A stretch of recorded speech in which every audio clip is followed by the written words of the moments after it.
আসার গরু কিনতে চাইছিলেন, যতক্ষণ পর্যন্ত এই গরু না পাওয়া যায় ততক্ষণ পর্যন্ত কাউরে সন্দেহের বাইরে রাখা যাবে না। হ্যাঁ, বৌমা ঠিক কথাই কইছে। আমরা যখন তাগো বাড়ির তল্লাশি করে দেখছি, তবে আপনার বাড়ির তল্লাশি করতে অসুবিধাটা কি? আপনি যদি গরু আমার চুরি না করে থাকেন, তবে আপনার মনের ভিতরে এত ভয় কিসের? এই সানি চলো, এই চলো অবশ্যই আমার সাথে আসো। চলো চল।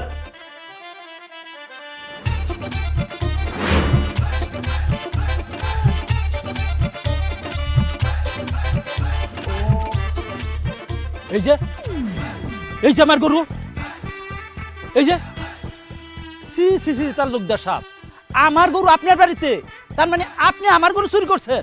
অবশ্যই তালুকদার সাহেব আর তার ছেলে গরু চুরি করছে, নাইলে গরু এই বাড়িতে আইলো কেমনে? না না না না না, এই বিশ্বাস করে আস্তাব, তোর গরু আমি চুরি করি নাই।